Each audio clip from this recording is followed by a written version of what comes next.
and making and being a mom and a wife. That man loves me so much. Oh my gosh, she has loved us so much. Slay the dragon, save the princess. I'm like, that's my husband. I'll get back to your question in a second, but you'll like this, where you're going through and that's when...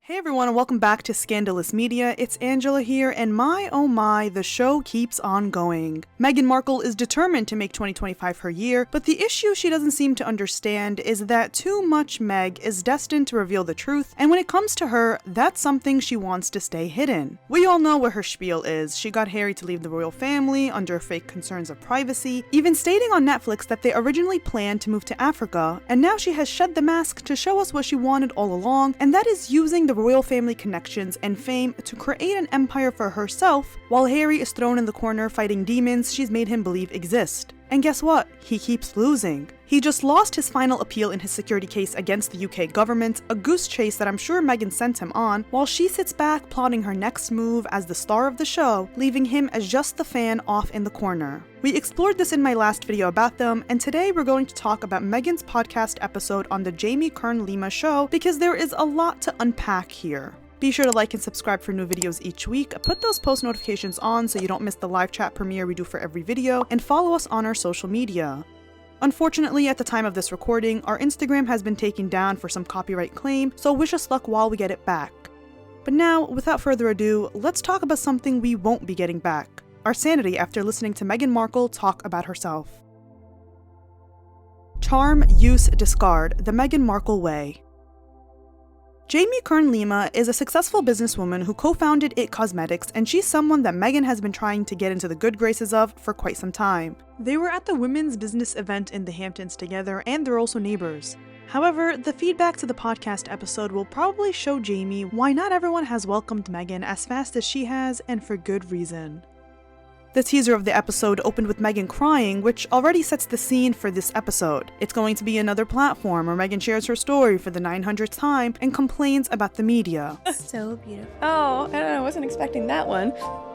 Yeah, they're just it's just so great. And that's exactly what it was. As I said in previous videos, Meghan is always on the defense because she's so insecure and triggered. She feels like she has to hit back at every statement made about her and every story. We saw this in the Archetypes podcast, and we saw this with her getting butthurt at the insignificant story about her using frozen waffles for her kids, and she was so bothered she literally notified the press saying that she used 2 waffle makers after people called her out on her BS. In the trailer, she rambles on and on about the need to prove something to everyone, and I find the fact that she mentioned this very interesting. So much of our life trying to prove something. To prove that you're enough. You have to prove that you're pretty enough. You have to prove that you're smart enough. You prove that you're a good wife or a good friend. And I was like, I am just so done with the prove it game. She basically admits that that's exactly what she was doing, desperately trying to prove that she's a good wife, a good person, and a good friend, and if you are desperate enough to prove something, it shows that that's not exactly who you are. She's not a good friend, as she dropped all her friends after she got what she needed from them. She's not a good person, considering she's been plagued with bullying allegations from 22 many sources, not to mention what she put her old father through, or her in-laws for that matter. The podcast episode was once again promoted by using the royal family, with Jamie asking if she goes by Markle or Sussex, to which Meghan revealed that since she got married, she no longer uses Markle and only goes by Meghan Sussex. And so do you use Markle anymore? No, not since I got married. Not since you got married. Mm-mm. Yeah. Now that's not true, but it's another change in Meghan's possible personality disorder because she only claimed that as her last name in 2025 when she randomly harassed Mindy Kaling on her Netflix show. It's so funny too that you keep saying Meghan Markle. You know I'm Sussex now. She has always went by Markle, whether she was on Oprah for their Netflix soap opera or even Harry's Victim tour promoting Spare. I mean, genuinely, the press referred to her as Markle and wasn't notified of otherwise for over 7 years. She even tried to make a name for herself, acting like she didn't care for the titles and even telling people to refer to her as just Meghan. And I was like, oh, lovely to meet you, Duchess. And you're like, call me Meghan. Yeah. But as we know, that quickly died down when no one in Hollywood cared for Meghan, and so she had to come back crawling to using her royal connections. So the question isn't about whether she's allowed to use Sussex or not, it's the fact that she's a hypocritical opportunist who tries to sell this idea of her life to people, and once we, the consumers, don't care, she switches up real fast and is like, well, I'm Meghan Sussex. What the hell are you talking about? It's about how fake she is. And now look, she's using her former HRH title to promote her lifestyle brand, despite the fact that both she and Harry agreed to not use those titles as part of their agreement to step back from their roles as senior royals in 2020. You guys had a lot to say when I asked for your thoughts about this.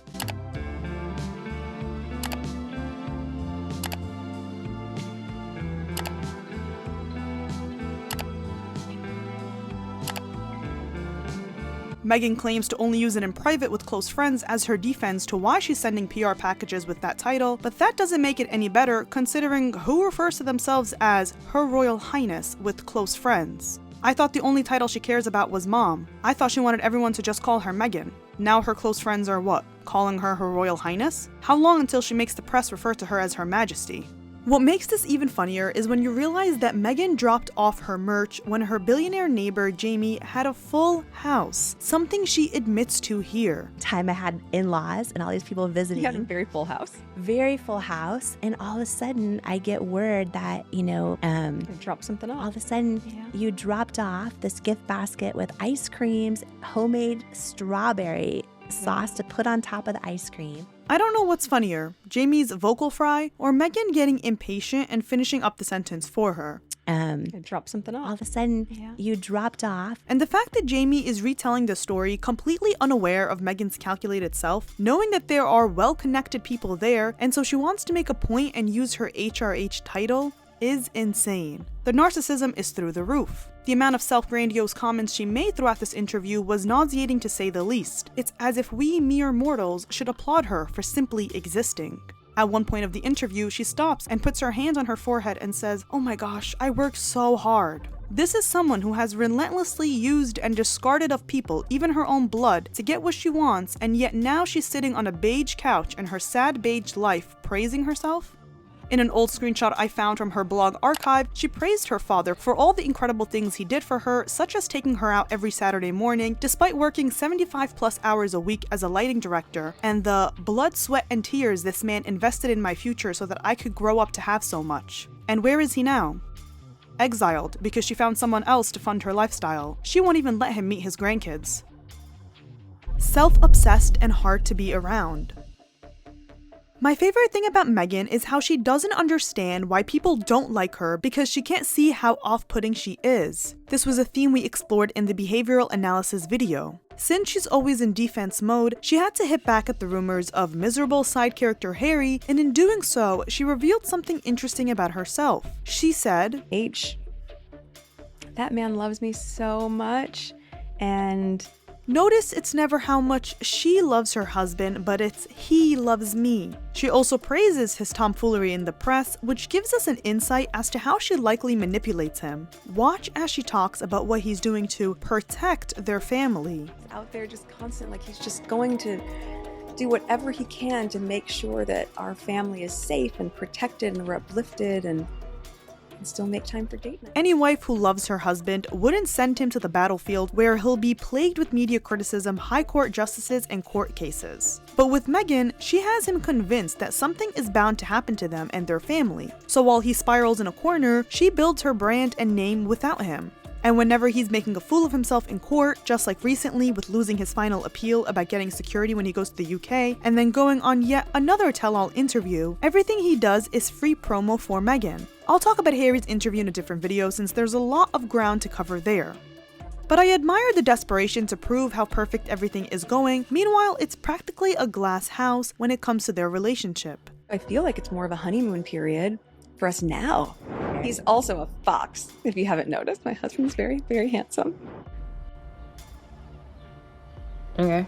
This entire interview shows how self-obsessed Meghan is because at one point, Jamie gives Meghan a letter from Harry and the kids and says, No one's ever seen this before. "So you're trying to tell me that Harry and the two kids came up with this idea to write Meghan a letter about how much they love her so she can talk about how much she's loved on this podcast?" Meghan, of course, breaks out into her usual tears and says, For them to be able to look back and go, oh my gosh, she has loved us so much. Again, it's not I love them, it's she loves us, he loves me, and it's this constant regurgitation of the same theme throughout the podcast episode where Meghan is desperately trying to prove how she is loved rather than how she loves.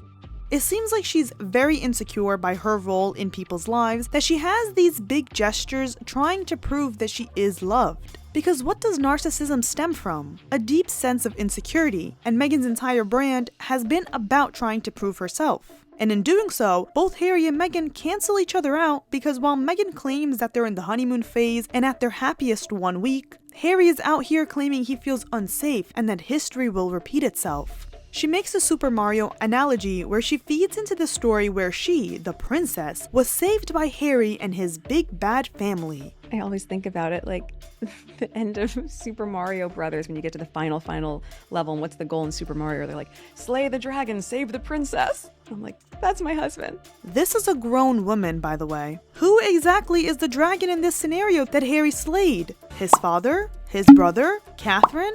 The monarchy? Because by the looks of it, he seems to be the one getting slayed in court. The royal family gave Meghan everything, as she admitted on Oprah, mentioning how much King Charles was responsible for the black elements of the wedding and how the late queen was an angel to her. So what exactly is she talking about? And the gaslighting is hilarious because she then goes on this whole tangent about everything they built. You know, look what we built. We've built a beautiful life and we have 2 healthy, beautiful children, and which is interesting considering everything they announced failed horribly and they only started building again like 4 months ago. Sorry, what exactly did you build? Because last time I checked, you're still living off the riches of the royal family, Meghan. Neither you or Harry built this life for yourselves. You are living off the taxpayer dollars of the British people. She willingly entered the royal family. It's as if they were holding her captive and they let her leave when she wanted to leave, and all she's been doing is using their name to tarnish their reputation and drag them through the mud, and worst of all, make money off it. Now, I'm not familiar with Jamie's podcast, and I know that she and Meghan are supposedly best friends, but the way she looks at her whenever Meghan is rambling reads off as if she doesn't believe the BS she is spewing. At the end of the day, that could be her podcast face, but even then, she's asking such unnecessary questions like, Are you in love now more than ever? More than you've ever been? yeah, I mean, you have to imagine. what kind of question is that? I'm supposed to believe that she came up with that on her own? And the breathy way she's talking, as if she was coached by Meghan when she was given the questions beforehand, is very nauseating. Meghan also manages to victimize herself, saying that in the early stages of dating, they were in the trenches together. We immediately went into the trenches together. Yeah. Right out of the gate, like 6 months into dating. Yes, because living on palace grounds with a budget that you continuously went over while begging the media to talk about you was the trenches. It's laughable that she's still peddling this lie in 2025. In the engagement interview, she talked about that exact time frame, those 5 to 6 months, saying the complete opposite. We had a good 5-6 months almost with just privacy, which was amazing. So what is the truth? She can't even keep track of her lies. She is a malignant narcissist who cannot get enough of herself while she simultaneously plays the victim. My castle's too small. The queen is mean to me. They won't let me call myself Her Royal Highness anymore, but I'm going to put it all over my stationery and on the gifts that I give to my friends, while she never stops whining. And at the same time, I'm getting all worked up. I'm a founder. I'm over it. She's not important. She married for money. Look at the way she's talking. Like, it's quite insane. 7 years later, when you have a little bit of breathing space. This woman only worked for 72 days as a royal. She's the one that tired herself out with the constant need to control everything and have everyone treat her like the second coming of Princess Diana by practically forcing the connection when she made Harry release that statement in 2016. I feel like it's more of a honeymoon period for us now. Yeah. Look at Jamie's face. She isn't buying any of the BS. No one who is in a healthy and healed place would sit in interview after interview trashing his family as they beg for the perks from an old job, which is exactly what Harry is doing, while Meghan seems to be doing the opposite. Jamie, who seems like she's determined to have the most unserious interviewer award, says, Do you think you'll be married forever? Yes. That's interesting, coming from the woman who had her team shop around for a divorce book deal detailing life after divorcing Harry. I think we all collectively moved on from that piece of information a little too quickly. She then goes on this whole tangent about being thankful and signaling joy. Thankful. Like, yes, you're thankful. Yeah, I'm thankful, but I have to go to this next meeting. It's like, no. Notice how she's always trying to paint an idea of an extremely busy life, plagued with meetings, and all she does is want to give her kids a bubble bath. She's trying to spin everything as a sign of success, even when it's clear her projects are quietly flopping, saying, But I'm trying to also enjoy these big wins right now. Yes. Enjoy them. Do you guys remember when Meghan was supposed to be doing charity in Africa and she victimized herself instead, saying, but no one asked if I was okay? Because not many people have asked if I'm okay. Well guys, we have the 2025 version of that, and I don't know what's more nauseating, Meghan's grandiose sense of self or the baby tone that Jamie is talking in. My very first question, because I think in friendship it's so important, and I think so many people also have this question for you is, Meghan, how are you? And are you okay? I mean, look at the way she excessively blinks and zones in when she first hears that she's going to be asked something. She's on guard and ready to perform. And when she finally hears the question, look at how big her smile is and how relieved her expression becomes. She loves hearing about herself, and she loves when people feed that story of hers of a victim who's also the perfect princess. Why wouldn't she be okay? Who would get that idea when all she's done is go out of her way to prove how perfect her life is and how she thinks of herself as an American princess? Who sees an overproduced and fake show like With Love Meghan, all of her Instagram posts of her staging herself gardening, her life with the bees, and thinks, my oh my, she has it so hard, I wonder if she's okay? Let's be for real. This is also something I talked about in my video about her show. This desperate need to be Barbie and someone who could do it all but also simultaneously has the life of a busy mom who's trying to make ends meet. Pick a side.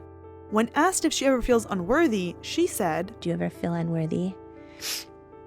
Sometimes, not unworthy, sometimes I feel very self-conscious. Now I found this interesting because psychology says narcissists may withhold affection or attention, causing the other person to feel unimportant or unworthy. In the case of Meghan, the fact that she was asked this question was to try to humanize her, and I believe it's quite telling that she said no, instead saying she's self-conscious, which, with someone as calculated as her, yeah, you're gonna be quite conscious of everything you do as you try to plot and plan to get ahead of the game, but the thing with life is, you're always going to unmask your true colors, which brings me to the next part. Glitch in the Matrix. Meghan rambles for about 40 seconds about how hard she works before she glitches and is like, being a mom. First, let's take a look at what her idea of hard work is. My gosh, I work so hard, and I appreciate what hard work looks like. I like working hard. And I'm still working hard, right? The moment that everything sells out, it doesn't mean that we're done. The moment that everything sells out? I mean, when you have 12 of each item in stock, it's going to be easy to pretend to sell out like your husband, but what I find interesting is the type of work she describes herself doing. Yeah, it means we're working on replenishment, what are the next SKUs, and what's the next tranche of products, and what's the timing on that, and writing the newsletters, and writing the social media captions, and making sure that all that feels in line, and what's the cadence of it, and what's the photography that we want to do, and what do I want to wear for those shoots, while also editing all the time-coded notes for season 2 of With Love Meghan, and then being in edits for the podcast. And being a mom, and a wife, and a friend. Writing the newsletter, writing social media captions, and making sure that feels in line, and making sure what's the cadence of it, what do I want to wear, I mean, wow, that feels like a lot, Meg. Whole time, Jamie is looking at her, describing her idea of hard work like, yeah, she may be my friend, but she's a bit delusional. She also pretends like she's editing her podcast, and we all know what happened last time she touched a podcast. She fell out with every person who worked on it, put Spotify in debt as they laid off a bunch of workers ironically after that, and her producer exposed that she was never interviewing the expert guests to begin with. So when Meghan realizes she's been talking about herself and her hard work of thinking of a photo shoot, she glitches and literally zones out, as you can see here. And making... and being a mom and a wife and a friend. I cannot believe this is real. And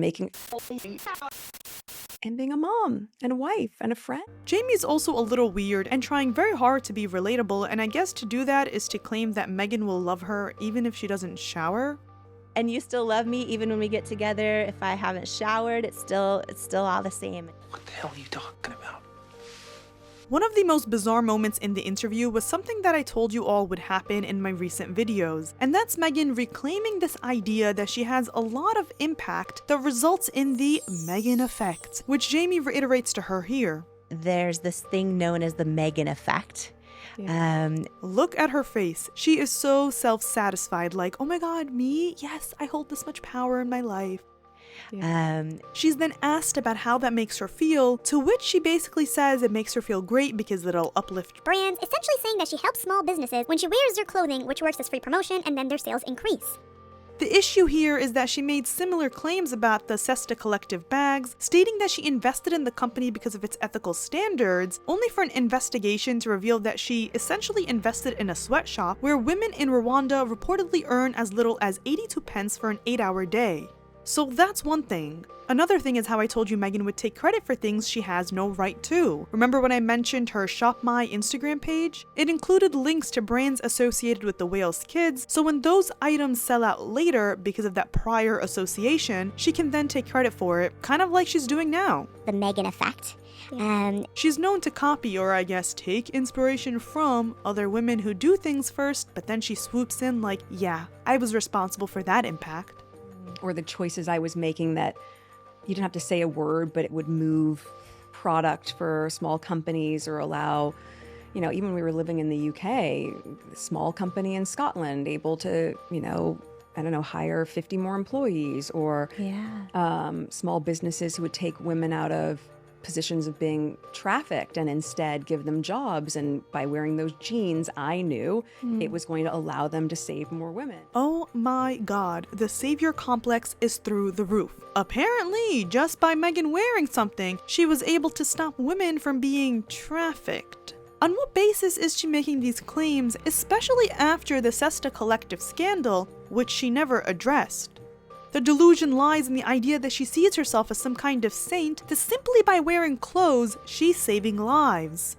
There was a long time where I wasn't out talking, so if you couldn't hear me, how could I be heard through what I was wearing if that's what people were focusing on? What on earth does that even mean? Is she referring to the period when she supposedly left the royal family for privacy and stayed silent, meaning publicly criticizing her in-laws? And now what, she was out here saving lives one pair of flared unironed pants at a time? But it gets even funnier when Meghan explains her morning schedule, where she's allegedly dropping off the kids from one end of the earth to the other. If I don't have meetings in the morning, then I try to do school drop-off, so they're at 2 different schools. So that's our big circuit. So from 6:30 in the morning on drop-off mornings for me, I'm not home till 9. So she's back by 9 a.m. but also says that she doesn't have meetings in the morning, she'll drop off the kids. But what meetings start at 7 in the morning? She treats basic parenting duties like they're heroic sacrifices, and she's so self-absorbed that even the smallest act for someone else feels overwhelming to her. Also, she's driving for nearly 3 hours every day, but no one has ever seen her doing this alleged drop-off. But I thought she and Harry are constantly fearing for their life, especially with California and its paparazzi. Isn't that what Harry was talking about at the Invictus Games? Also, the reason we went to Vancouver Island was because there's no one running around chasing people with cameras there. And what school starts that early, unless they're being dropped off at a daycare? And if so, why is a 3-year-old being dropped off so far? And what is Harry's role in this alleged morning routine? It's like she makes everything up as she goes to justify her lazy existence. She also seems like she has all the time in the world to take up several vast hobbies, from gardening to cooking to making jam to beekeeping to being the perfect mom to podcasting, and now she wants to take up knitting so she can, what, show us how to knit in the next season? I would love to learn how to knit. Oh my gosh, I just can't figure it out. I've tried forever. Oh, from when I was at Hollywood Schoolhouse, maybe I was probably Archie's age. Oh yes, because our kids got their report cards, so I was thinking about memory lane with that. I'll get back to your question in a second, but you'll like this, where you're going through and that's when... It's that Barbie complex I've been talking about, where she's trying to do everything all at once while playing the role of the overwhelmed, relatable mom. All while posting daily about her garden and harvest, flaunting privilege under the guise of simplicity.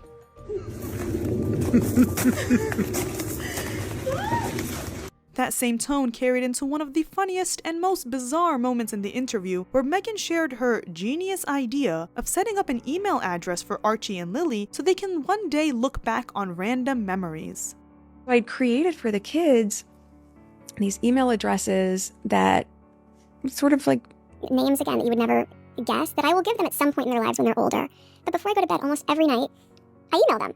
Wow. I email, because it doesn't have to be a heavy lift, and you email them like, here's your report card from today. Oh my gosh, you said the funniest thing this morning. Or here's a picture of you two having breakfast. Or here's you playing with the dog. The things that you're not going to frame. Here's the funniest thing about this. As someone who is chronically online and is well aware of everything that happens on the internet, because you can't run a channel or blog like mine without that skill, I clearly remember this exact idea going viral over a decade ago.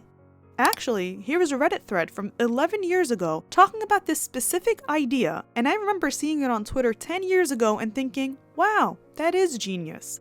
Another tweet went viral about this concept in 2019. So it's not that there's anything wrong with what Meghan said, I just find it hilarious that she's presenting it as some iconic, original idea, when like her cooking segment, it's something that's been floating around the internet for over a decade.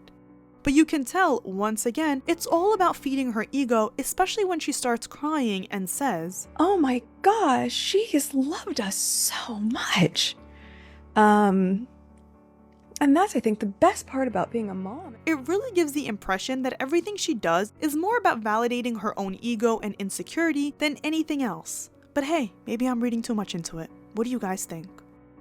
Now I left the best for last, and it's Jamie talking about how she saw little girls crying when they met Meghan at the Broadway show.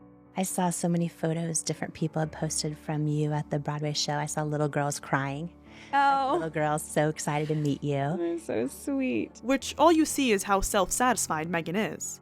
But Jamie doesn't stop there. She keeps pushing this narrative, claiming she's seen so many people writing letters to Meghan about how inspirational she is and how far she's come with her business. Oh wow, like whether it's they're talking about your humble beginnings or talking about their dreams, and like through you and through everything you've done, they believe it's possible. You know, whether it's to be, have a very different life than the one they were raised in, or to launch a business. Mind you, this is the same business she launched just a few months ago with zero evidence that it's actually moving any products. Check it out and tell me if Jamie's vocal fry is hurting anyone else's ears. One of my favorite parts was just reading so many letters and posts and messages of little girls. What letters and what people?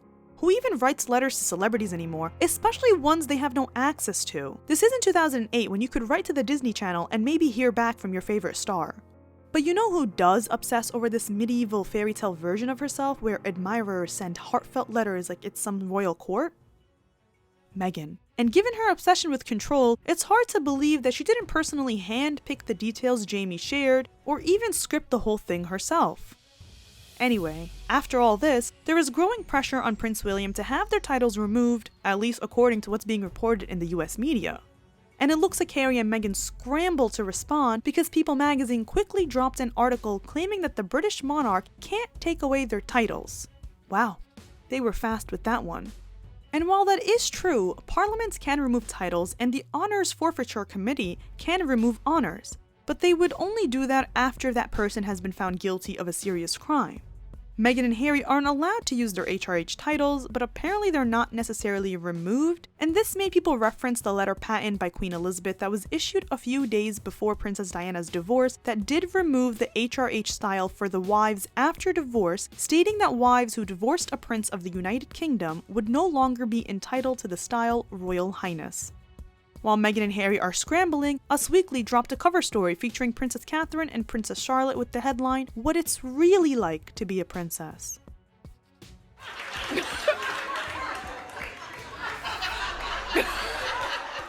Now sure, there are a lot of factors that go into whether titles are removed, what they're allowed to use, and who gets to decide, but the bottom line is, Harry and Meghan have gone way too far with their BS, and at this point, someone needs to step in. Stay tuned for the next video where I'll break down Harry's bizarre BBC interview. Trust me, you won't want to miss that one. Alright guys, I hope you enjoyed this video. Don't forget to like and subscribe for new content every week. Follow us on our social media. We're still working on getting our Instagram back. But as always, I'll see you next time.